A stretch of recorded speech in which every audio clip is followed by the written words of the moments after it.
আজকের দিনে 70% ইউথ নিজের সময় নষ্ট করছে, নিজের ইমেজ নষ্ট করছে, ক্যারিয়ার খারাপ করছে, ইভেন সেলফ রেসপেক্ট পর্যন্ত হারাচ্ছে কেবলমাত্র কাউকে ইমপ্রেস করার চক্করে।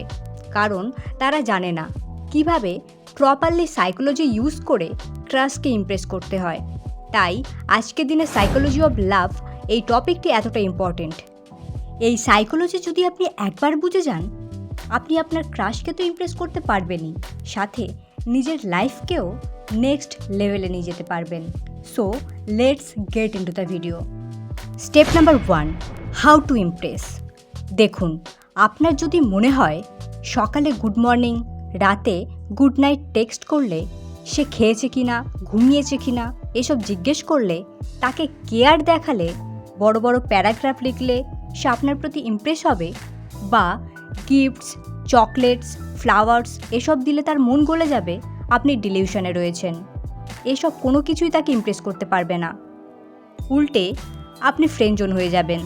So don't do something, be something. অর্থাৎ কাউকে ইমপ্রেস করতে তার জন্য কিছু করতে হবে না, বরং নিজের জন্য কিছু করুন। সাইকোলজিতে একটা টার্মস রয়েছে, সোশ্যাল ডমিনেন্স। এটার অর্থ হলো একটা পার্টিকুলার গ্রুপ বা সার্কেলে আপনার কতটা ডমিনেন্স রয়েছে, রেসপেক্ট রয়েছে, লোক আপনার ব্যাপারে কি বলে, কি ভাবে, এটাই আপনার সোশ্যাল ডমিনেন্স। আর এটাই আপনাকে ইমপ্রেসিভ বানায়। অনেক ক্ষেত্রেই আপনি দেখে থাকবেন, একটা কাপেলের মধ্যে একজন খুব সুন্দর, অ্যাট্রাকটিভ, আর একজন হয়তো ফ্যাট, আনহেলদি, তাও তারা একে অপরের সাথে বহু বছর রিলেশনশিপে থাকে, ইভেন বিয়েও করে। কেন এমনটা হয়? শুধুই কি টাকা? Well, no. এটার পিছনে এই সোশ্যাল ডমিনেন্স ফ্যাক্টরটি কাজ করে। ধরুন, একটা ছেলে যে ভালো গিটার বাজায়, সেই সার্কেলে যদি 5 জন মেয়ে থাকে, তারা প্রত্যেকে তার প্রতি ইমপ্রেসড হবে। বা কোনো মেয়ে যে হয়তো ভালো ডান্স করে, তার গ্রুপে যদি 2-4 জন ছেলে থাকে, ইভেন ছেলে কেন, অন্য মেয়েরাও তার প্রতি অটোমেটিক্যালি ইমপ্রেসড হবে। তাই সোশ্যাল ডমিনেন্স ক্রিয়েট করুন, যেখানে লোক আপনাকে রেসপেক্ট করবে। আর এই সোশ্যাল ডমিনেন্স প্রতিটি মানুষ ক্রিয়েট করতে পারে, কারণ প্রতিটি মানুষের মধ্যে কিছু না কিছু হিডেন ট্যালেন্ট অবশ্যই রয়েছে। সো কাউকে ইমপ্রেস করার বদলে নিজের হিডেন ট্যালেন্ট খুঁজে বের করুন এবং সেটাতে বেস্ট হয়ে যান। Guitar, hockey, drawings, photography, music, dance, badminton, যে কোনো ট্যালেন্ট হতে পারে। ট্যালেন্ট না থাকলে এগুলি স্কিল হিসাবে নিন এবং যেটা আপনার পছন্দ সেটাতে মাস্টার হয়ে যান। সোশ্যাল সার্কেলে আপনার রেসপেক্টও বাড়বে, আপনার প্রতি যে কেউ ইজিলি ইমপ্রেসও হয়ে যাবে, ইভেন আপনার ক্রাশও। সোশ্যাল ডমিনেন্স 100% কাজ করে। Step number 2, how to keep them. দেখুন, সোশ্যাল ডমিনেন্স ক্রিয়েট করে আপনি তাকে ইমপ্রেস তো করে ফেললেন, কিন্তু সে আপনার সাথে রিলেশনশিপে আসবে কিনা বা আপনার সাথে থাকবে কিনা সেটা ডিপেন্ড করে আপনার পার্সোনালিটির উপর। হয়তো আপনি দুনিয়ার সবথেকে ধনী ব্যক্তি, টাকা পয়সা, গাড়ি বাড়ি সব আছে, রেসপেক্টও আছে, বাট আপনার পার্সোনালিটি ভালো না, তাহলে ইমপ্রেস হয়েও সে আপনাকে ছেড়ে চলে যাবে। এখন পার্সোনালিটি মানে হলো আপনি কেমন মানুষ, আপনি সামনের মানুষকে কেমন ফিল করান।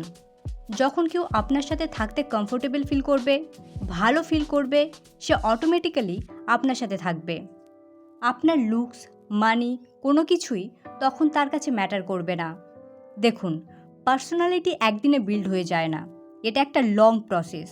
তাই আজ থেকেই কিছু বেসিক জিনিস নিজের মধ্যে ডেভেলপ করার চেষ্টা করুন। ফার্স্ট থিং ফার্স্ট, আপনি কাউকে যদি সত্যিই ভালো ফিল করাতে চান, তাহলে তাকে কমপ্লিমেন্ট দিন। এই কমপ্লিমেন্ট যেন ফেক না হয়, জেনুইন কমপ্লিমেন্ট দিন। সেকেন্ড থিং, তাকে সময় দিন। এটা তার কাছে আপনার থেকে পাওয়া সবথেকে বড় গিফট হবে। তার কথা মনোযোগ দিয়ে শুনুন। আর্গুমেন্ট হলে তাকে ইগনোর, ঘোস্ট এসব না করে প্রবলেম সলভ করুন, কমিউনিকেট করুন। অ্যান্ড থার্ড থিং, নিজের সম্পর্কে ব্র্যাগিং করবেন না, অর্থাৎ বাড়িয়ে বলবেন না। আপনি যেমন এবং যতটা, তেমন এবং ততটাই দেখান, সম্পর্কের শুরুতে এবং সম্পর্ক চলাকালীন। নিজের ট্রু পার্সোনালিটি সবসময় শো করুন। Step number 3, financial stability.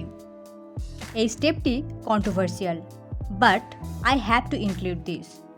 আপনি একটু অবজার্ভ করলে দেখবেন, স্কুল বা কলেজে আপনার সাথে যারা ক্লাসমেট ছিল, তাদের মধ্যে যতগুলোই কাপেল ছিল তাদের মধ্যে 80% কাপেল যতই ভালো রিলেশনশিপে থাক না কেন এন্ডে অন্য কারোর সাথে বিয়ে হয়েছে। এটা কেন হয়? ওয়েল, একটা মেয়ে সবসময় ফাইন্যান্সিয়াল স্টেবল পার্টনার খোঁজে, আর এটাই ফ্যাক্ট। তবে এটার পিছনে লজিক রয়েছে। প্রথমত, একজন মহিলা বিয়ের পর প্রেগন্যান্সি, চাইল্ড বার্থ, বাচ্চাকে বড় করা এসব একটা লং প্রসেসের মধ্যে দিয়ে যায়। এছাড়াও তাদের শারীরিক অনেক রকম হরমোনাল চেঞ্জেসও আসে। সেক্ষেত্রে জব, ফ্যামিলি, বাচ্চা, নিজের হেলথ সব কিছু হ্যান্ডেল করা অনেক কঠিন। যদি হাজব্যান্ড ফাইন্যান্সিয়ালি স্টেবল হয়, ওয়াইফের জন্য মাদারহুড অনেক ইজি হয়ে যায়। তাই আপনি যদি একজন পুরুষ হন, আপনাকে ফাইন্যান্সিয়াল স্টেবল হতেই হবে। সো এখন থেকেই ক্যারিয়ারের উপর নজর দিন। আর আপনি যদি একজন মহিলা হন, অবশ্যই আপনার এমন পার্টনার চুজ করা উচিত যে ফাইন্যান্সিয়ালি স্টেবল। এটা আমার ওপিনিয়ন। আপনার যদি এ ব্যাপারে অন্য কোনো মতামত থাকে, অবশ্যই সেটা আমার সাথে শেয়ার করতে ভুলবেন না। সো ফ্রেন্ডস, এই ছিল আজকের ভিডিওটি কেমন লাগলো অবশ্যই কমেন্টে জানাবেন, এবং এরকমই ইন্টারেস্টিং ভিডিও পেতে অবশ্যই চ্যানেলটি সাবস্ক্রাইব করে নেবেন।